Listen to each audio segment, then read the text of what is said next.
Qin Yichen mencibir. Bagaimana jika kamu membuatmu marah? Bagaimana jika kamu membunuhmu? Tanda seru. Nada arogan ini telah menyulitkan banyak orang kuat di alam semesta kuno untuk menerima, dan mereka bahkan harus membunuh para pencuri. Untuk mengetahui bahwa Du Yao Yao dan King Xing Lantern, mereka adalah iblis besar dari istana iblis kuno. Dan pisau pencuri ini hanyalah menantu kaisar dari dunia surga kaisar. Kebencian banyak orang kuat juga bercampur dengan penghinaan terhadap kaisar surga. Faktanya, itu berasal dari era primordial. Apakah alam semesta kuno dan kaisar surga awalnya merupakan pengadilan perlawanan? Sementara pembangkit tenaga listrik dari dua alam semesta berhubungan, mereka juga bersaing satu sama lain secara diam-diam, dan dapat dikatakan bahwa sejak akhir era naga sejati, para kaisar dari surga kaisar tidak dapat bersaing dengan alam semesta kuno mereka. Tapi pisau pencuri ini, dari klan Kaisar Ke, masih anjing penggigit anjing di alam kaisar surga dan pengadilan surgawi. Tetapi kapan itu memaksanya untuk memasangnya di alam semesta kunonya? Tak termaafkan. Hati banyak pembangkit tenaga listrik dipenuhi dengan kemarahan yang mengamuk. Belum lagi Du Yao Yao dan King Xing Lantern yang terus-menerus diserang oleh Qin Yichen. Saya melihat lentera hijau berubah dari halus dan ringan sebelumnya, dan memberikan minuman dingin, menunjukkan kekuatan iblisnya, seperti gemerisik penyihir, membawa lentera biru, sombong dan sombong. Tentu, lentera biru ini layak menjadi harta terbesar iblis besar. Saya melihat lentera biru mekar di seluruh langit. Dan cahaya biru yang bersinar di Prison Blade Mountain benar-benar membuat Prison Blade Mountain yang telah ditekan dengan marah membeku. Dan gunung-gunung yang menjulang tampak seperti di penjara. Tetapi pisau gunung neraka layak menjadi harta surgawi.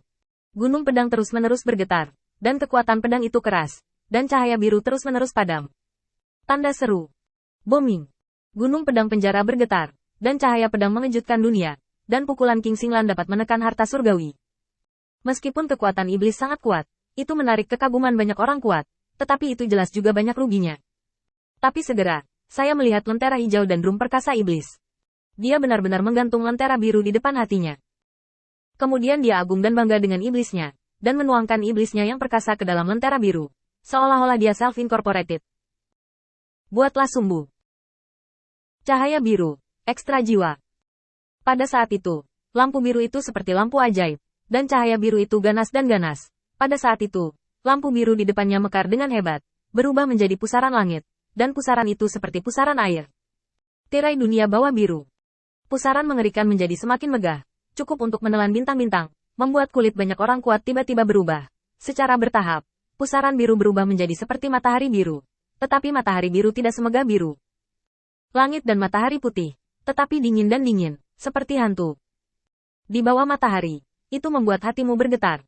Iblis besar lentera King Xing sangat marah. Aku mengerti bagaimana pisau pencuri ini mati. Banyak pembangkit tenaga listrik ketakutan.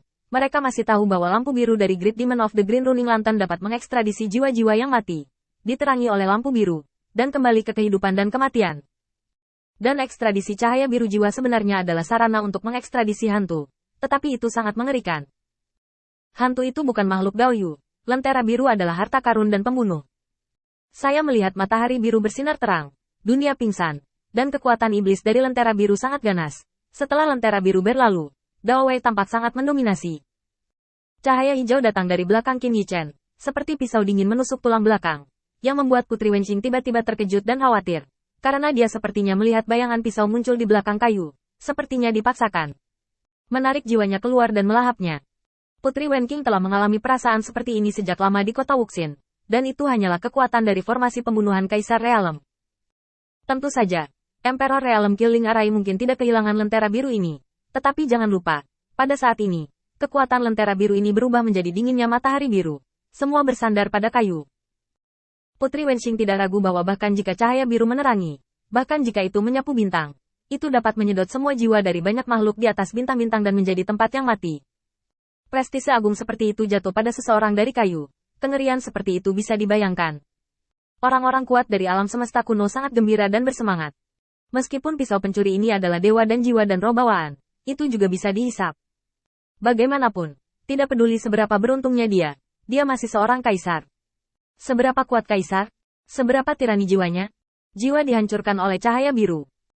Apa yang lebih menggairahkan banyak ahli alam semesta kuno adalah bahwa bukan hanya iblis besar dari lampu-lampu hijau yang marah, tetapi Du Yao Yao bahkan lebih marah.